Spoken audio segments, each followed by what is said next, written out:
Hello friends, good morning. Welcome back to my channel. आशा करते हैं आप लोग अच्छे होंगे और अपनी पढ़ाई अच्छी तरीके से कर रहे होंगे। तो आज से हम लोग एक मुहिम शुरू करने वाले हैं। वो प्रीवियस ईयर पे बेस्ड रहेगा। वो हर दिन एक एक सेट इंग्लिश का, मैथ्स का और जीके का उसका सेट लगाएंगे और उसके जितने भी क्वेश्चन होंगे उन्हें अच्छी तरीके से एनालिसिस करेंगे। तो आशा करते हैं कि आप लोग भी ज़रूर इस सेट को दीजिएगा और अपना मार्क्स को कमेंट में ज़रूर दीजिएगा। क्योंकि ऐसा करने से क्या होता है ना कि हमें भी पता चलता है कि चलो नंबर्स जो है सो कितने आ रहे हैं आप लोग के, और उस अकॉर्डिंग जो है सो मेरा नंबर कितना है। मैं कोई तुर्रम खान नहीं हूँ, मैं भी आप जैसा ही एक एवरेज स्टूडेंट हूँ। बट मेरी प्रैक्टिस प्रीवियस ईयर बेस्ड ज़्यादा रहती है। तो इस हिसाब से आप लोग भी ज़रूर अपना नंबर शेयर कीजिएगा। ठीक है, तो आशा करते हैं कि आप लोग इस सेट को लगाइएगा, अटेम्प्ट कीजिएगा और अच्छे तरीके से एनालिसिस करके अपना नंबर मुझे कमेंट में ज़रूर भेजिएगा। आशा करते हैं। चलिए, तो हम लोग ये स्टार्ट करते हैं आज का। ये 18 जुलाई 2023 सीजीएल का इंग्लिश का पेपर है और हम इसे लगाते हैं। ठीक है, चलिए आइए।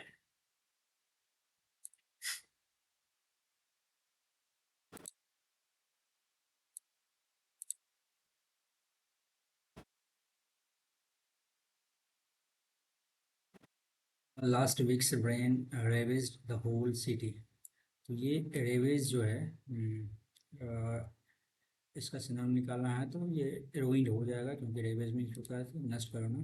तो this is the right answer. Maybe national development is defined as an improvement in people's daily arrangement. Daily arrangement मतलब हो जाता है डेली रूटीन में जो अरेंजमेंट करनी होती है उसे।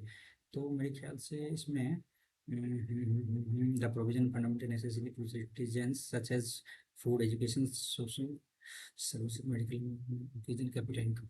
तो लिविंग कंडीशन। ठीक है, ये तो सब जानते होंगे। इसमें बड़ा कन्फ्यूजन होता होगा आइडल और आइडल्स में, होता होगा ना, आइडल्स और आइडल्स में। तो देख लेते हैं। This are the picture that's of the gods in the temple. तो ये एक आइडल हो गया, ये आइडल्स। तो इसमें जो ये आइडल्स हो गए। ठीक है, the traffic sergeant prove through the test the Raj was under the influence of drugs and alcohol. देखिए, इसमें वर्ड्स जो है ना, कुछ कुछ अच्छे वर्ड्स आए हैं, उन्हें हमें याद करना पड़ेगा।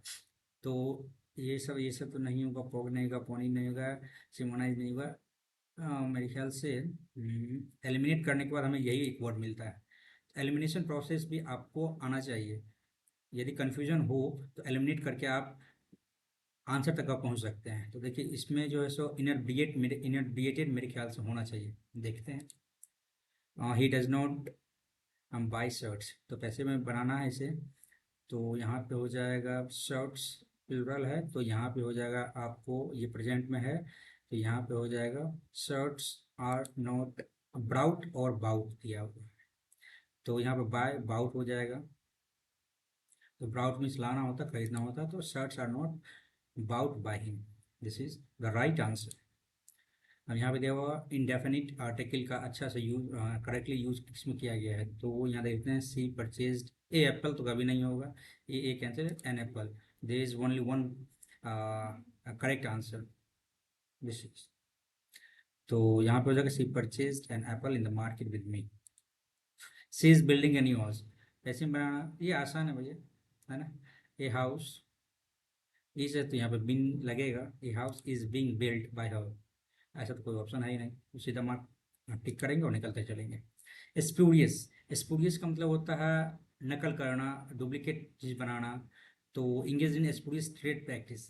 तो यहाँ पे मेरे ख्याल से हाँ यही आंसर होगा। ट्रेंडी नहीं होगा, इफेक्टिव नहीं होगा, स्पेसिस नहीं होगा, fraudulent. This is the right answer. तो इंट्रीगोइंग, इंट्रीगोइंग का मतलब हो जाता है एक तरह का फैसिनेटिंग, इंटरेस्टिंग, है ना। तो यही होगा, इंटरेस्टिंग। आगे बढ़ते हैं। सजनी हैड इंटरफियर, देख लीजिए हैड है तो V3 लगना चाहिए यहाँ पे। सजनी had interfered in this matter होना चाहिए।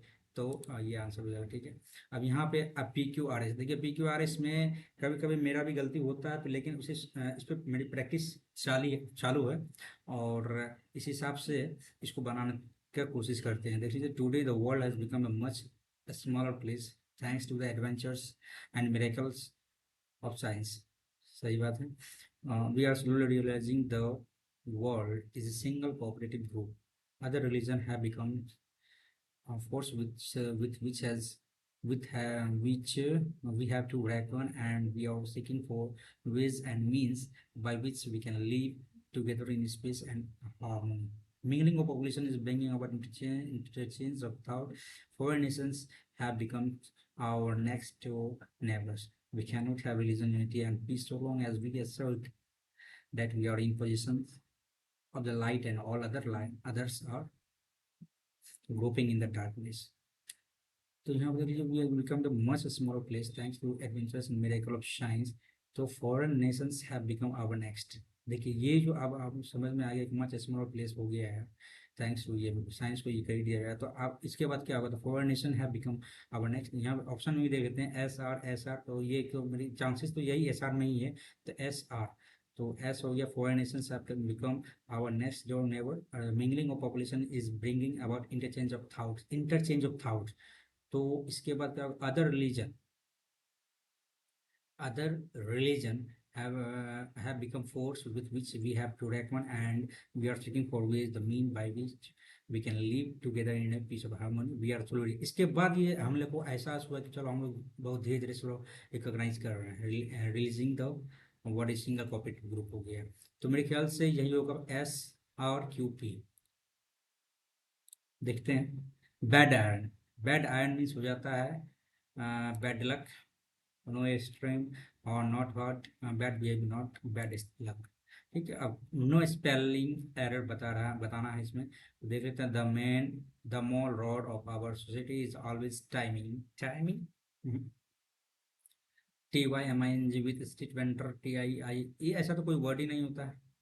टाइमिंग ऐसा ही TIMING टाइमिंग जो है टीमिंग. मेरे ख्याल से ये होना चाहिए. आगे बढ़ते हैं.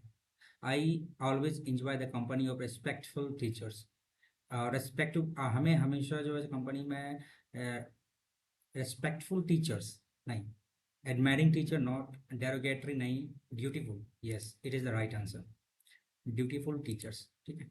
ए sentimental memory of the past. ये तो भैया यूफोरिया मैनिया नॉस्टैल्जिया मीन्स यूँ होता है कि एक पुराने पास्ट को, अच्छे वाले पास्ट को याद करना. That's called nostalgia.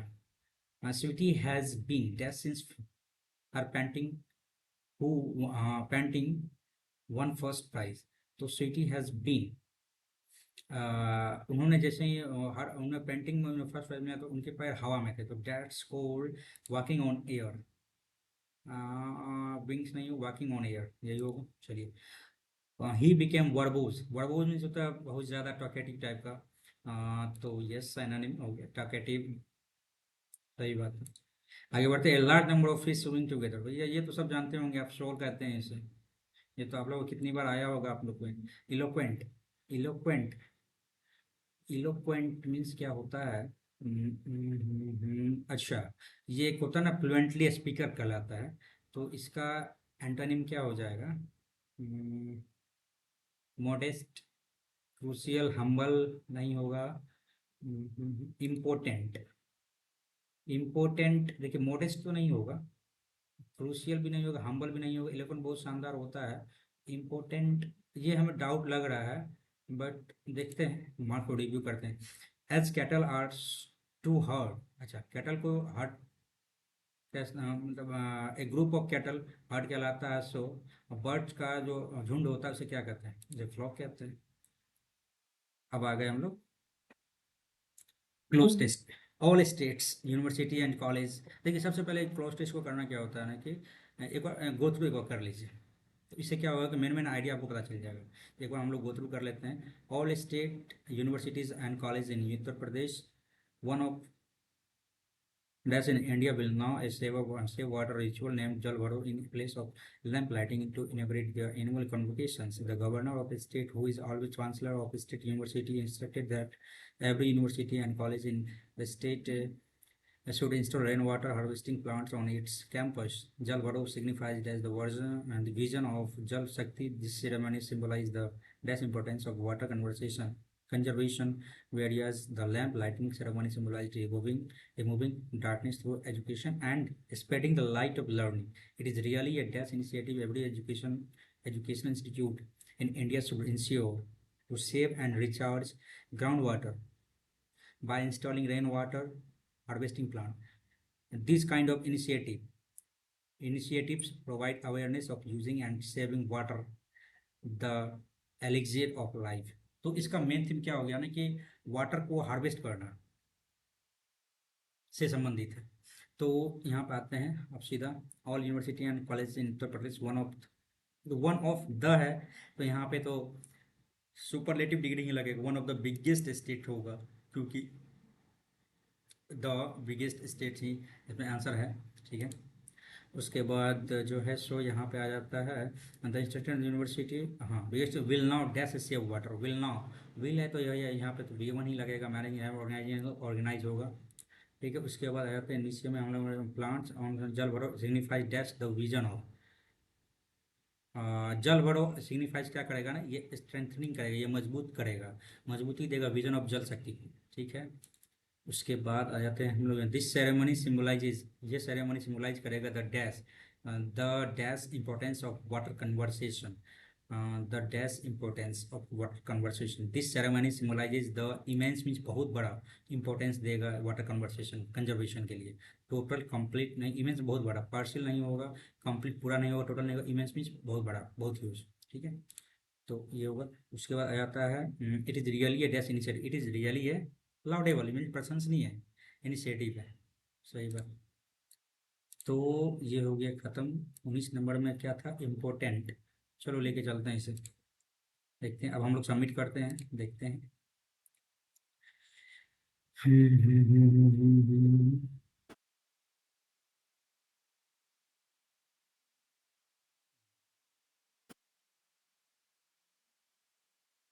98 परसेंटाइल है, 92% एक्यूरेसी, 891 रैंक मिला है, 46,000 के करीब बच्चे ने इसे अटेम्प्ट किया है। और देखते हैं कहाँ पे गलती हुआ है, 2 क्वेश्चन गलत हुआ है। एवरेज 31.57 45, ठीक है, वो 2 क्वेश्चन कहाँ पे गलत हुआ है।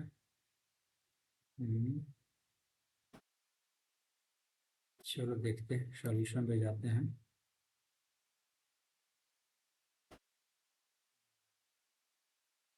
थर्ड नंबर में गलत हुआ है, दिस आर द ब्यूटीफुल, हाँ देखिए मुझे भी गलत हो गया, मेरे भी गलत हो गया, आइडल्स नहीं होना चाहिए, आइडल्स होना चाहिए, देख लीजिए। This are the beautiful idols, IDOLS में जो होता है प्रतिमा ही होता है एक तरह से, किसी देवता या छवियां या प्रतिनिधित्व करने वाला आइडल्स। और आइडल्स में सोचता कुछ ना करने निष्क्रिय में समझ में अच्छा बेकार करना ना, आइडल हो गया। स्पेंड टाइम डूइंग नथिंग और बीइंग इनएक्टिव, इनएक्टिव पर्सन को आइडल कहते हैं। और आइडियल्स तो हो गया पूर्णतः सिद्धांत, ये तो हो गया सिद्धांत, हो गया आइडल्स, आइडल्स आइडल्स में जो जाता है आइडल्स में किसी देवता देवी की छवि में प्रतिनिधित्व करने वाला, देख लीजिए। अभी मैं बता रहा था, इसमें मेरा ही गलत हो गया। 11th नंबर में क्या है, ये भी गलत है, देखना पड़ेगा इसमें, ये गलत तो मेरे ख्याल से हो गया, तो देखते हैं इसका। तो ये PQRS पे थोड़ा सा मेहनत करना पड़ेगा मुझे, अदरवाइज क्लोज टेस्ट सब सही है, पाँचों का पाँचों क्लोज टेस्ट सही है, जैसे कि आप लोग देख रहे हैं। तो क्लोज टेस्ट थोड़ा सा एक बार क्या होता है कि ये गो थ्रू कर लेने से उसका मेन थीम पता चल जाता है, तो उस अकॉर्डिंग आप आंसर को लगा सकते हैं। जिसका आपको पता भी नहीं होता उसे एलिमिनेट करके आप लगा सकते हैं। तो मैं तो यही सजेस्ट करूँगा कि एक बार आप किसी भी क्लोज टेस्ट हो या पैसेज हो, पैसेज तो बहुत लंबा हो तो उसे तो आप गो थ्रू नहीं कर सकते हैं, बट क्लोज टेस्ट को आप गो थ्रू कर सकते हैं। और ये हर पेपर में जो है सो प्री के पेपर में पूछता ही है, पूछता। तो इस हिसाब से ठीक रहा, देखेंगे आज का ये PQRS में गलत हुआ है तो इसको देखेंगे, इस पर मेहनत करेंगे। तो आशा करते हैं आप लोग भी दीजिएगा ज़रूर, और हम वीडियो को करते हैं ख़त्म। Till then keep watching, thank you so much.